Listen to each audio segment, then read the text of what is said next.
राम राम दोस्तों आइए आज हम तिरभुक्ति जो जगह है, तिरभुक्ति नाम का जो जगह था उसका नाम ही मिथिला पड़ा है। तो ये मिथिला नाम कैसे पड़ा ये आज हम जानते हैं। ठीक है दोस्तों, तो ये उस समय की बात है, मतलब पूरा बहुत भगवान लोगों के ज़माने की बात है।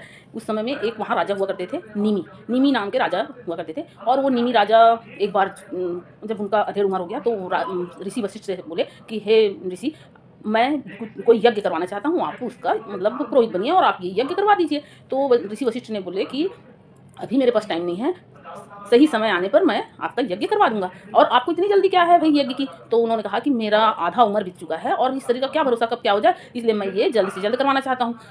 तो ऋषि वशिष्ठ ने निमि से कहा कि देखिए कि धर्म कर्म के काम में जल्दबाजी नहीं करना चाहिए, समय से सब हो जाता है।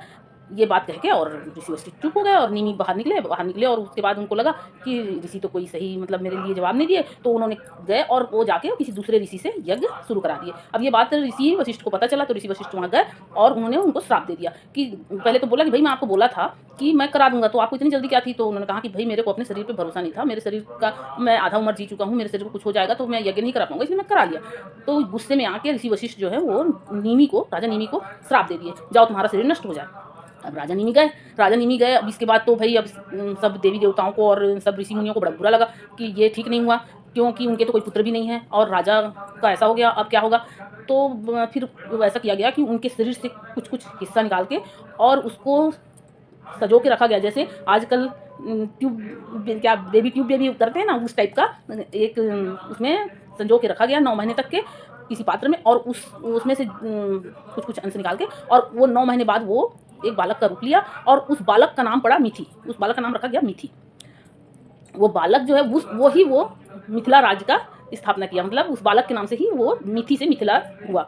तो ऐसे हुआ मिथिला का मतलब वो था पहले तिरभुक्ति नाम था उस जगह का, फिर बाद में वो मिथिला हो गया। और ये जो निमि का हुआ कि निमि को तो अब मृत्यु हो गया था, तो उनके शरीर को अब सब देवी देवता सब बोले कि आपको फिर से शरीर दे दिया जाए। तो उन्होंने कहा कि नहीं, मुझे शरीर नहीं चाहिए, अब जो हो गया सो हो गया, लेकिन हाँ मैं अब नहीं, मतलब मेरे को शरीर का कोई ज़रूरत ही नहीं है। तो लोग देवी देवताओं ने कहा कि भाई तो फिर अब क्या होगा?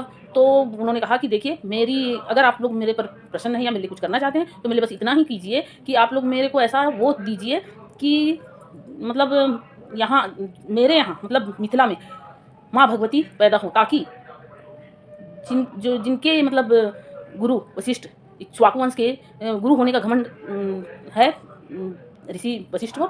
तो मैं चाहता हूँ कि मेरे यहाँ माँ भगवती का वो हो, जन्म हो, और इनके यहाँ सारी दुनिया आती है वर मांगने के लिए, और ये हमारे यहाँ आए वधु मांगने के लिए। तो ये मेरी इच्छा है, ये मेरी इच्छा पूरी कीजिए और इक्ष्वाकु वंश मेरे यहाँ आए वधु मांगने के लिए, ये मैं चाहता हूँ। तो उसमें से एक जो भी देवता होंगे वो बोले कि भाई इससे आपको फ़ायदा क्या होगा, आप तो मर चुके, आप क्या देखोगे? बोले नहीं, अभी मेरा वर पूरा ही नहीं हुआ है।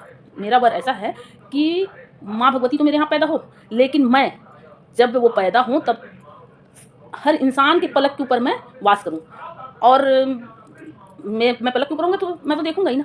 तो इसलिए तो फिर वहाँ से फिर देवताओं ने उनको बोला कि ठीक है, तुम सबके पलक पे वास करना। तो वो आज तक हम सबके पलक पर वास करते हैं, और इस प्रकार वो निमि सबके पलक पे उनका वास रहता है। और मतलब संस्कृत में पल को निमि बोलते हैं। तो मतलब संस्कृत शब्द है निमि, पल को निमि बोलते हैं। तो वो निमि जो है ना वो सबके पलक में हमेशा के लिए वो रहते हैं। अब ये निमि जो है हमेशा ही सबके पलकों पे रहते हैं।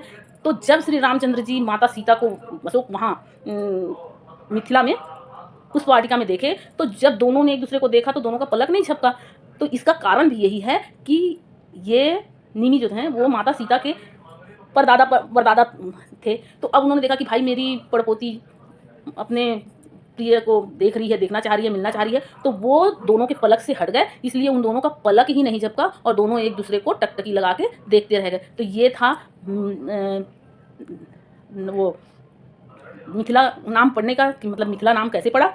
उसका नाम था पहले तटभुक्ति का नाम पड़ा मिथिला, मिथि के पैदा होने से। और ये निमि जो है वो निमि ही